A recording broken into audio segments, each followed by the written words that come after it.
I am very extremely angry with what's going on in the world and what I see around me. And that really permeates my work now. I just cannot, I cannot get away from it. It's like somehow I want to be able to, being an artist, I want to be able to say something and have some kind of an effect, you know, and artists don't have effects anymore, you know? I mean, artists as painters or so, you know? I mean, it's like, how much effect can a picture have?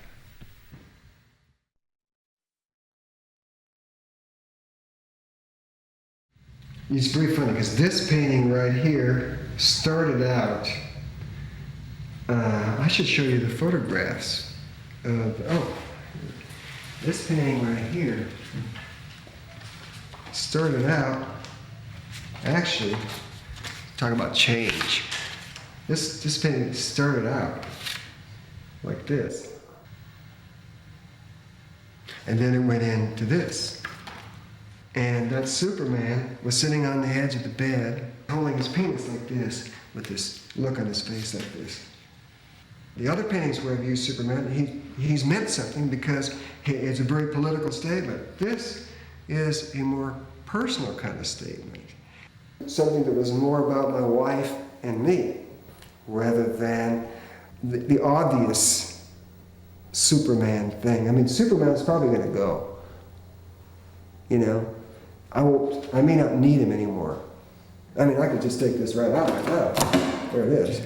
He's gone. Okay? He just stuck up there. I just want to see what he looked like back when I first started this painting. The idea was that the more light I put on this, the more reflection I'm going to pick up from here. Because the one thing I found out is that it's the problem of doing night paintings.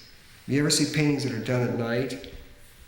You can't really get the feeling of night in it. You can get a dark room, you might be able to paint light, but as soon as you start to put light on a painting, then you start making everything lighter, including the blacks. So everything gets lighter. So I use the shadow, the deepest parts, as real shadows, and they can really get dark.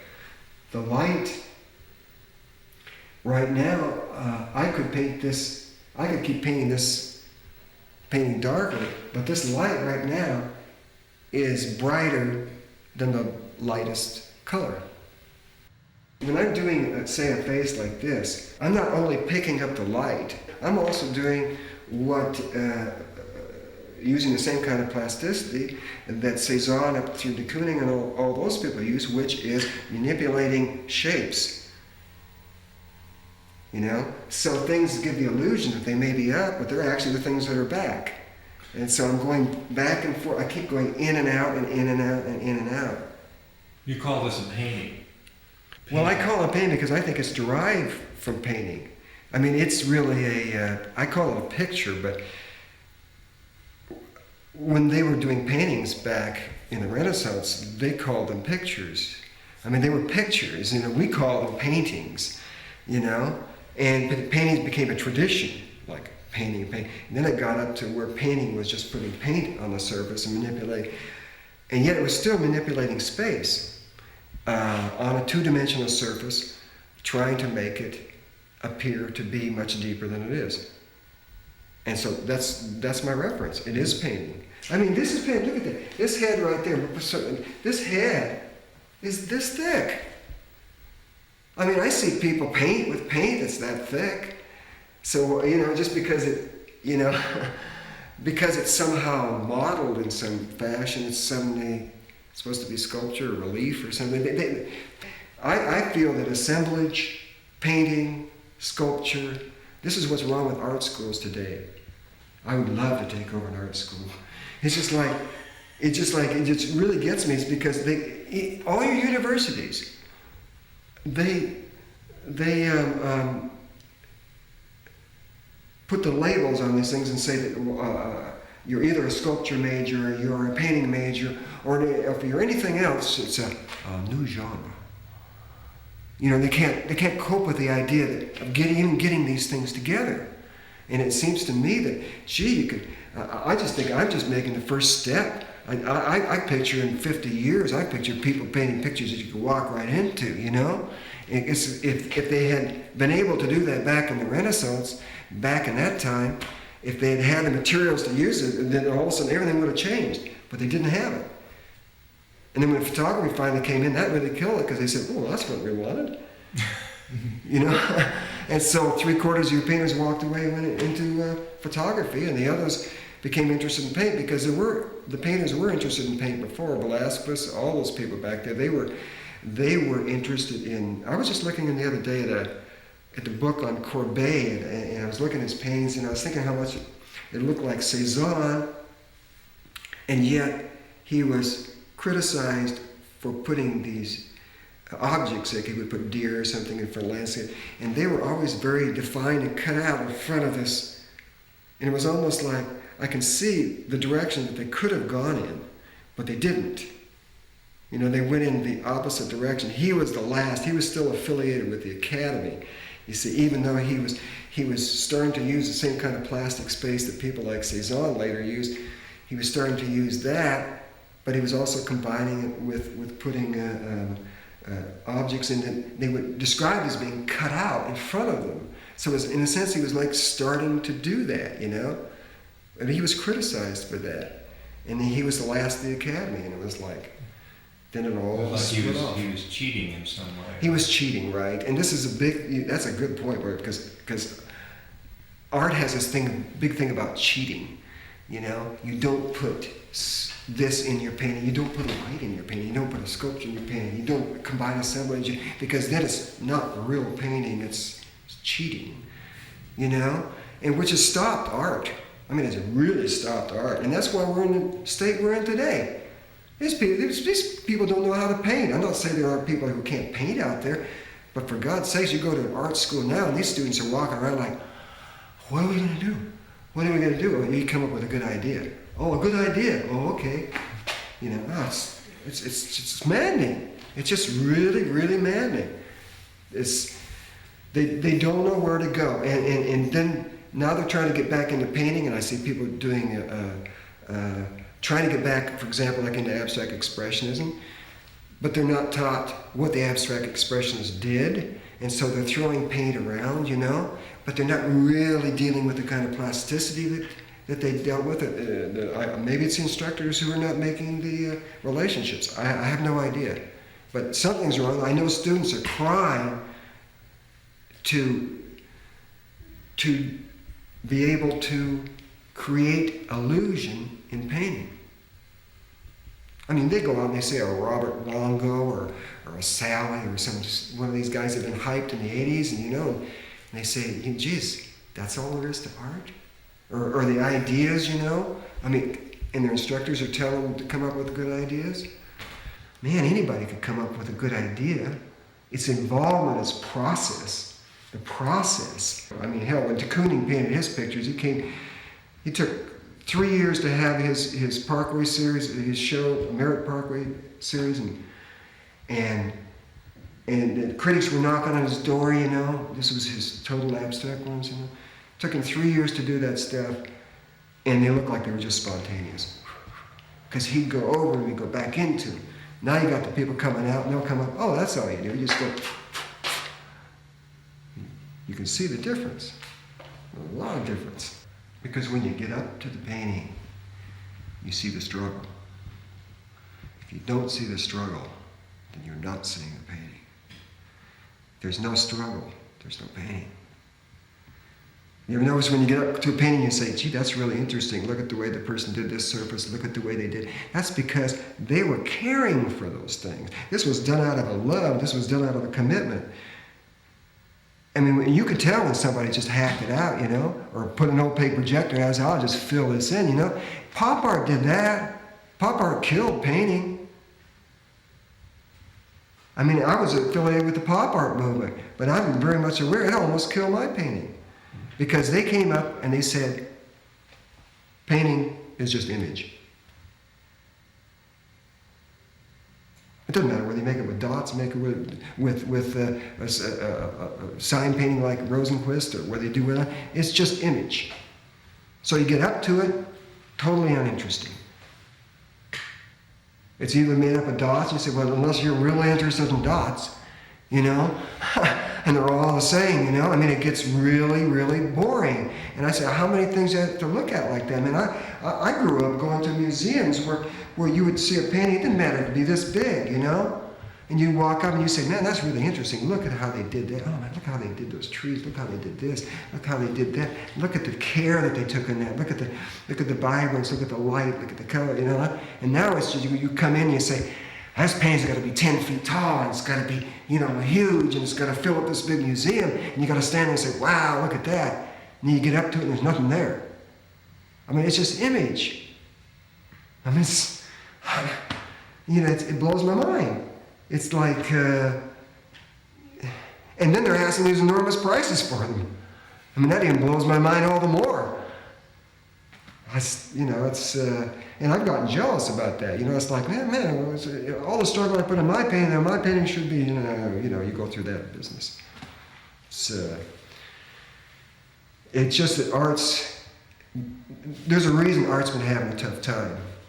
And there's a reason that people are, I also blame it on the Reagan era, where everybody wanted to make more money, you know. So the collectors hiked it's not that they hiked the price of their paintings up, but they all sort of collected the same thing, and the prices did. They went way, way up.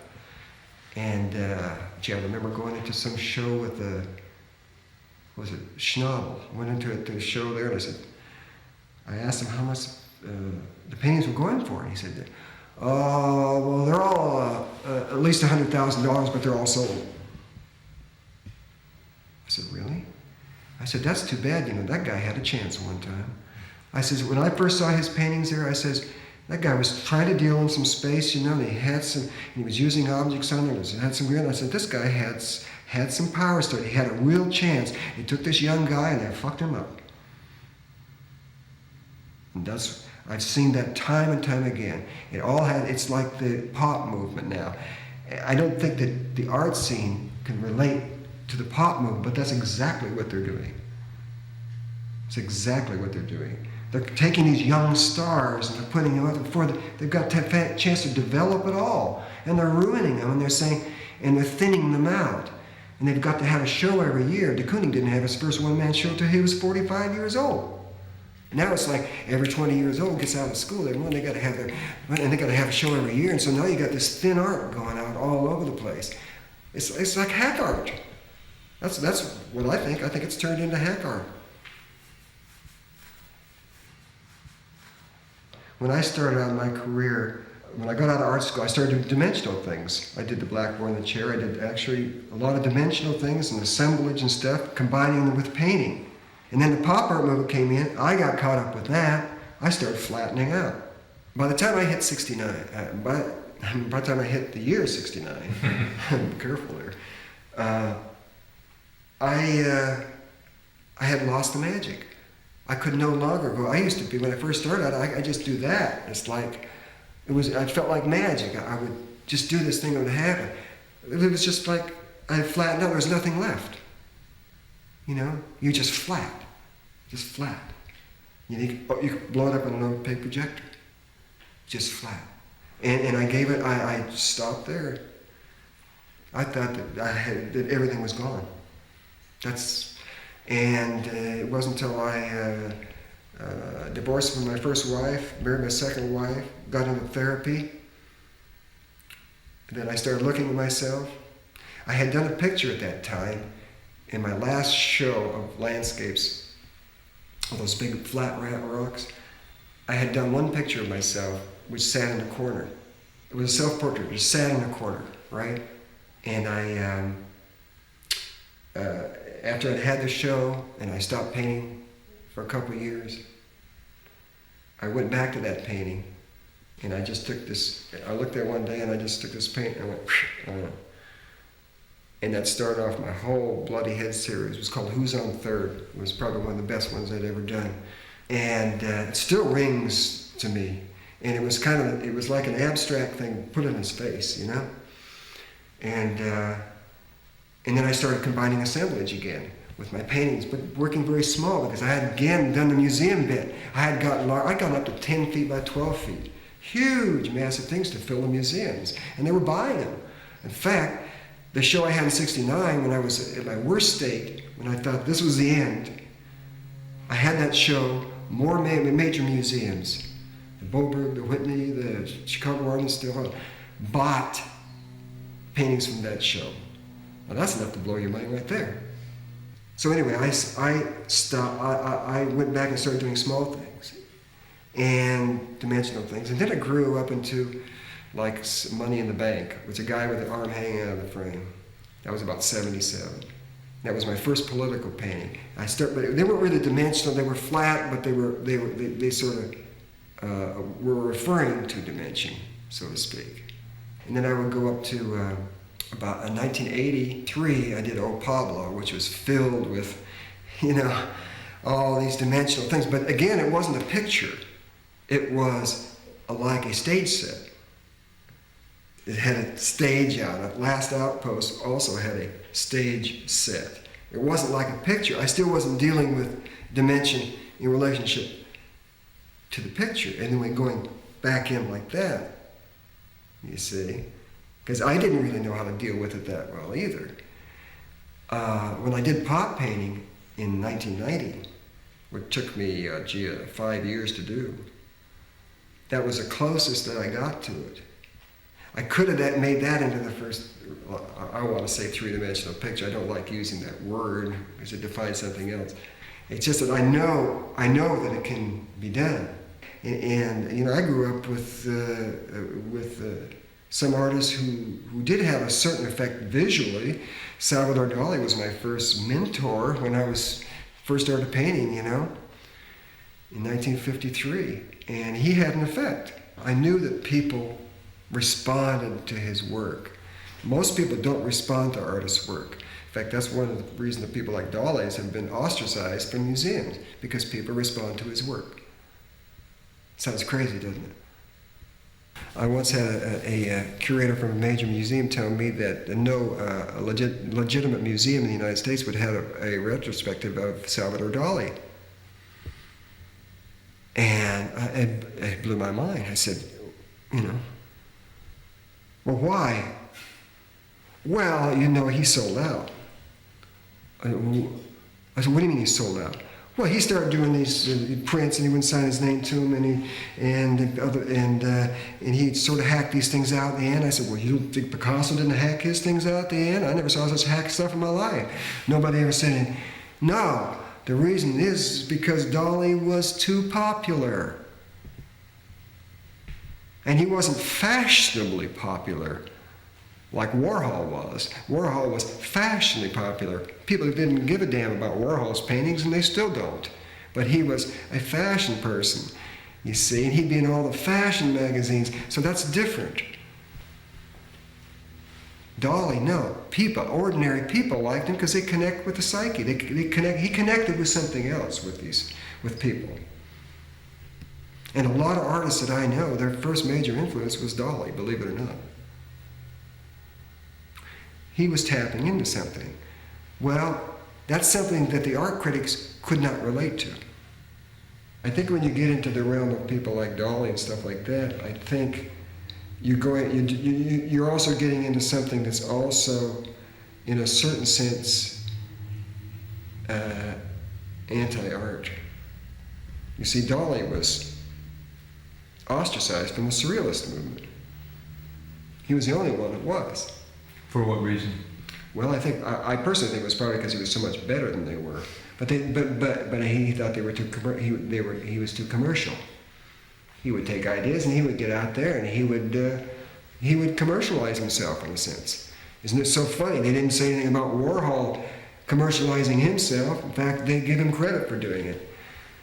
It's very weird how they, but he was fashionable. It was in a different kind of thing. It was a fashion thing. Warhol even had a fashion magazine. Dali appealed to regular people. And regular people, that's out. Particularly with critics. Critics don't want regular people to really get interested in art, Because if they're really interested in art, then they're out of business. They can't make up all this stuff about it. They can't have people going around saying, oh, I just don't understand this modern art stuff. I mean, the critic, they know about it and I don't, so I guess, art criticism, as far as I'm concerned, 90% of it now is about fashion. Cutting edge, if I hear the word cutting edge once more, I think I'm going to vomit. I don't know, the critics for the period of years have put all these different labels on things because they have to define things in their own little pockets. And I read these criticisms, I read all of them. And as far as I can see, 90% of them don't know a damn thing about art. They're just making up their own stuff. That's the way I see it.